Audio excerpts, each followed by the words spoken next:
Hello everyone, this is Sonia from Sonyas Creations, and today I'm going to show you a great scrap buster.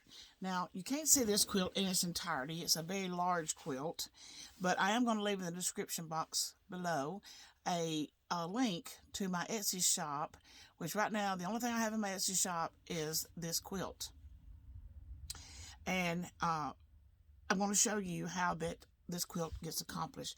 This quilt takes anywhere between 50 to 60 different fabrics. I do not suggest anybody start out their day and say, I'm going to make a scrap quilt today, because you will not get it done unless you are a superhuman, because this quilt is accomplished over a period of time. Not the sewing part. The sewing part doesn't take that long, but this is a ultimate scrap buster. These are pieces. Some of these are pieces from quilts. Got a frog this morning. Some of these are pieces from quilts that have been made in the past. Some of these are pieces where that I go out and buy a half a yard or a yard of fabric and bring it home, iron it, put it on the cutting board, on the cutting mat, and cut it into 5-inch squares to keep my variety going, because it is a job to keep this variety, big enough variety, going. So unless you've got 50 or 60 different fabrics laying around that you want to cut, some off of each one and then sit down and sew it, I'm not saying you can't do it, but it would be a feat to try to do this quilt in one time. What I recommend, if you want to do this quilt, is just to do your regular sewing, and every time you have a small piece bigger than 5 inches wide, sit down and cut it into a 5-inch strip, subcut it into 5-inch squares, and then put them into a bag or a box. We have this bag right here, and it is full of 5-inch squares. Now, to make a king size quilt, you will need 576 squares. So using 50 different fabrics, you're going to need about 51 blocks of each. The bigger of the variety of blocks that you have, the easier it is to put it together.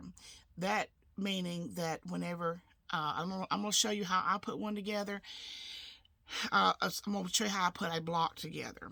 Now, block is, in quilt terms, is a section of pieces that you consider to be, I don't know how to really describe it. You can have a block that's shaped like a star. You can have a block that looks like is just a square piece of fabric that has an applique in the center, like a Dutch doll or Sunbonnet Sue, a butterfly, something like that. That would be considered a block. What I consider a block in the scrap quilt is 16 5-inch squares. So it would be 8 of these pairs sewn together. Now, the way I do it, I do a lot of chain sewing. It's very mind-numbing. I mean, you don't have to spend a lot of time thinking about what you're doing. The only thing on a scrap quilt is, on my scrap quilts, there are never 2 blocks exactly alike touching. Now, let me see if I can find a spot on this quilt. Okay, over here, if I can get it pulled up here, because I'm putting binding on this one right now. On this one, I don't know if you can see it or not, but there are 2. There's a block here and a block here that are the same, but they are not touching. They are a good distance apart, and that's the number 1 rule in my scrap quilts. There's no 2 blocks alike touching, because the overall visual effects of that is you have a blob. And it's very, very, very noticeable. It stands out. Very noticeable. So this one, in order to do this quilt, we need 24 blocks. No, 36 blocks to do a king. And a block, let me show you. I've got my rabbit under my needle right now.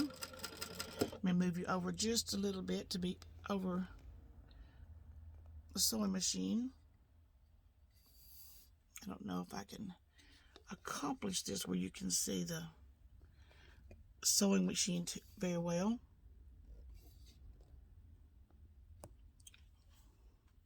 Maybe that'll be okay. I call it a rabbit. Some people call it a beginning and an ender.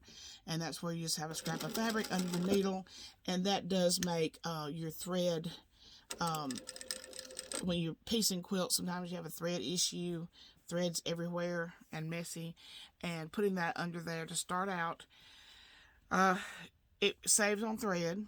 It makes your thread go a lot further, and you have a lot less thread problems when you get a piece quilt put together. Now, if you see, some of these are kind of wrinkled, and that happens when they're thrown in the bag, but we're not going to worry about that. I don't worry about that.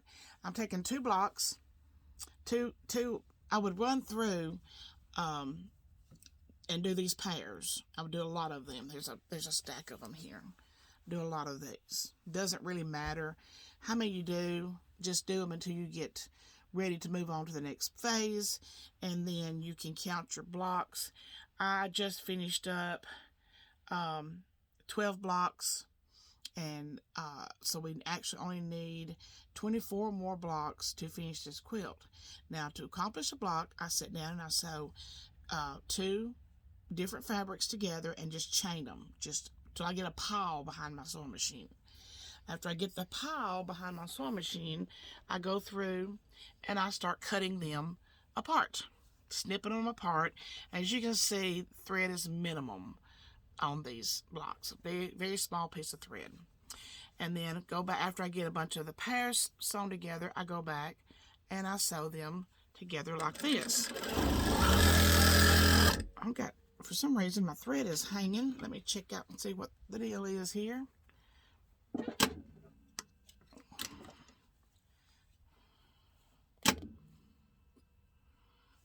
Something is not right here. It's got to be with the bobbin. I see nothing wrong with the top. Oh, I see. Got a bobbin issue. Also, with this commercial machine, sometimes you need to do a burst at the beginning to get your bobbin set. I don't know. It's just like put the pedal to the metal on this machine, and it gets the bobbin in time. If you were to do it really slow, I don't know why. I can't explain it, but that's just the way this commercial machine has been for me. So we do like that, and we're not making a stitch. We're still not making a stitch. These are, it seems like the commercial machines are just so much more sensitive. But once you get it, all right, there we go. Got it going now. And then I'm going to cut my, I call it a rabbit. We're going to pick out 2 more. Decide how you want it to be, how you want it to look.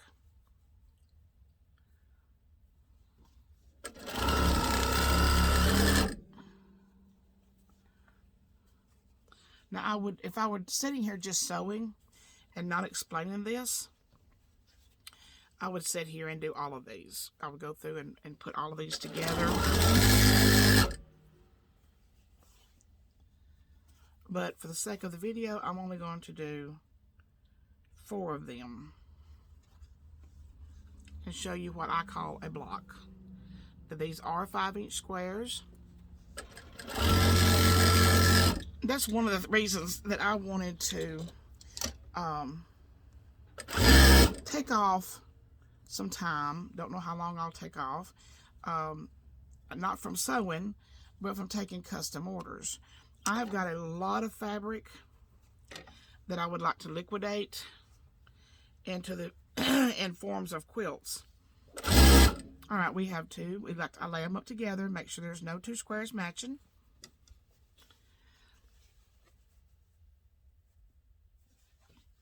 It takes 576 pieces to do a key, and that finishes out at about 105 by 105.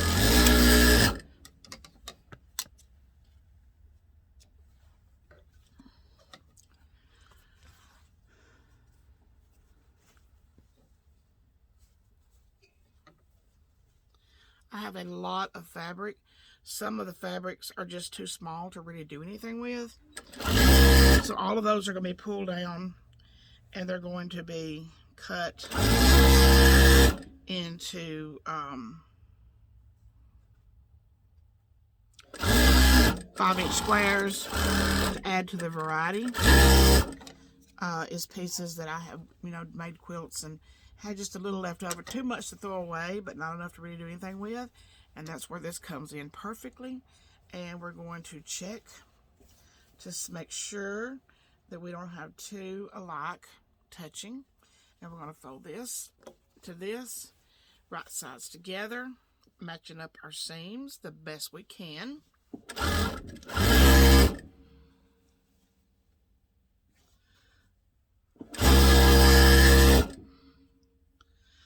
My sewing machine, I get asked a lot about my sewing machine. My sewing machine is a Dirk-Off Adler 281. It is a commercial machine. It's all metal. There's no plastic. Very low maintenance. It has an oil reservoir that holds about probably 4 ounces of oil, and about twice a year I check that, and if it's running a little low, it usually just running a little low. It's usually, I never open it up and it's empty, and then put the machine back down, and I'm ready to go again. But we have our block. A block is 4 squares, and this is in my world. A block is 4 squares by 4 squares, making a total of 16 squares, and I need 36 of these to make a king size quilt.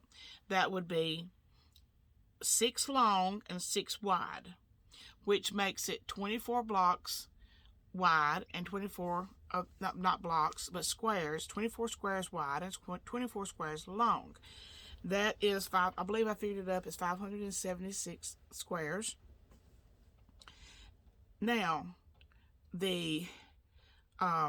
once you get all your blocks done, you would start sewing, and I usually go through and sew them all through in pairs again. So 2 of these together, and then after I get all of them sewn together in pairs, then I pull out 6, and then I run through.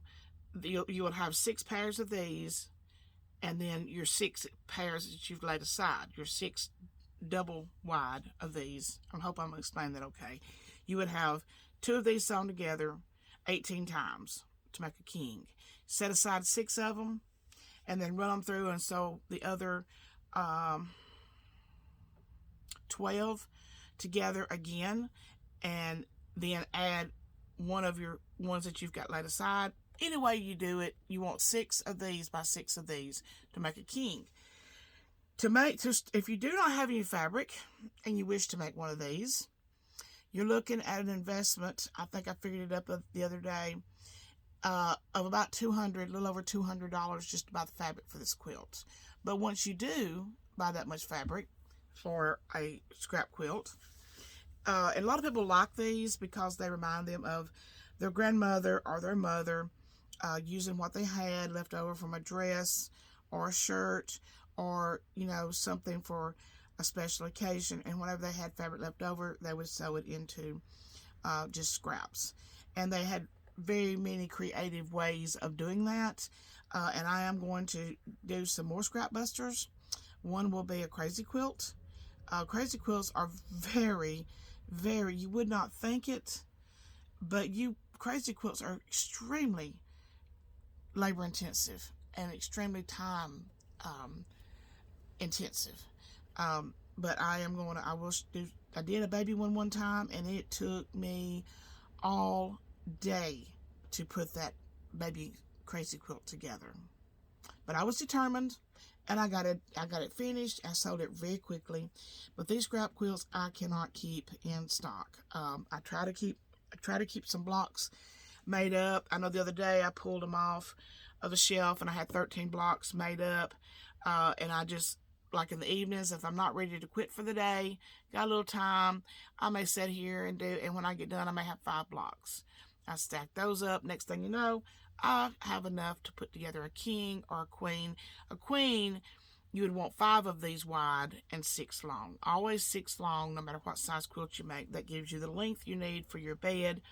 But for a queen, it is 5 wide, and for a full size, it's 4 wide, 4 by 6. So just go down. When you go down a size, go down a block. And one day I sat down and I thought, I wonder if I've got enough blocks made up to make a quilt. Sat down and I had enough to make a king with 2 or 3 left over. And it's always fun to have some left over. It's always fun to be already starting, have your second one started. But I have shipped these to California. I've shipped these to many states, but I think the furthest I've ever shipped one of these, I shipped one to a lady in California. It's just very nostalgic. It reminds people of someone. It reminds them of, years gone by when times were simpler, and it's just a good, and if you want to do just like one for your couch, just do a full size that you can take a nap on the couch, or for grandkids to wrap up in while they're watching TV, whatever, or do a throw size. Or you might want to make one to make a wall hanging. I'm not particularly fond of wall hangings when it comes to a quilt, because in my world, a quilt should be for a bed and not for the wall. I do have one hang on the wall, but I got it at a yard sale, and it's been hanging there for a long time, and it's kind of a noise barrier. And when you have grandkids and there's a lot of noise, that it helps with that. But I have no sentimental attachment to that one hanging on the wall. I got it at, like I said, at a yard sale. So it's been hanging there for several years. But anyway, this is my biggest scrap buster is this quilt. I hope you've enjoyed this. I hope you found value in this. And if you have any questions at all, and I get questions through my email, I get questions through my Facebook, which is Sonyas Quilts and Embroidery. I get questions from, I used to include my phone number in my videos, but I quit doing that. But I used to have people just call me. I'm very reachable, approachable, and if you have any questions about anything I've said today, and I try to make it as easy to understand as I possibly can, but sometimes it's hard to get your point across unless you're making the full quilt. And on my scrap buster videos, I'm not going to be making a whole quilt, but I am going to leave the link below to my Etsy shop where that you can see a king size one of these that is laid out, where you can see the overall picture of what one looks like. No two are ever the same, and there is an evolution in scrap quilts, this type of scrap quilt, because I've got some blocks in my scrap bag that I've had in there for probably 3 or 4 years. Those will eventually be gone and new things come in. The overall look is basically the same if you buy lights and darks and florals and polka dots. I don't put a lot of solids in them, but sometimes oddest fabrics make a good addition to a scrap quilt. But there is an evolution in the scrap quilts as they do change over time in my shop, because fabrics go out, new ones come in, and there is, you could probably put a row of 100 of these that I have made, starting with the first to the last, and say, okay, this one's got this in it, and then this quilt's got some of that in it, and then this quilt's got a little of that in it, and as you go down the line, that particular fabrics start to disappear and new fabrics start to come in. So I hope I've explained that well. If I have not, please leave a comment, a question below. And like I said, check out my Etsy shop where this quilt is, one of the scrap quilt is listed. They're easy to wash, easy to dry, and everyone that I've ever made one for still comments on how much they love their scrap quilt. So have a happy new year, by the way. Today is January the 1st, and I hope you have a great year. I am going to try to liquidate my fabric in the form of quilts. Not going to sell it. I'm going to sew it. I want to sew it up. I want to sew it down to a more manageable amount, and right now it is not manageable at all. Matter of fact, when I get through this video and get this finished binding this quilt, I am going to I did some cleanup last night. I'm going to do some more today. And I'm going to do a little at a time until I get the shop to where that I can walk through here safely without tripping over something. And that's the state it's in at this point, is tripping. You trip over things. So I hope you enjoy this, and I hope you make one of these. If you make one of these, go over to my Facebook page, Sonyas Quilts and Embroidery, and send me a picture. And I will, I will see it. It will have to be approved to be put on my page. I'm very particular about what is posted on my page. If it's not quilt related, it will not be posted. So anyway, make a scrap quilt this year. It may take you a while to get them built up, but I promise you, you will absolutely love this quilt once you get it completed. Go over to my Etsy shop and click on that link in the description. Go over there and look at one that's laid out. It's not quilted. It is quilted now, but it wasn't quilted when that picture was taken, but you can get the overall look, and you will absolutely love it. Thank y'all. Have a great day. Bye-bye.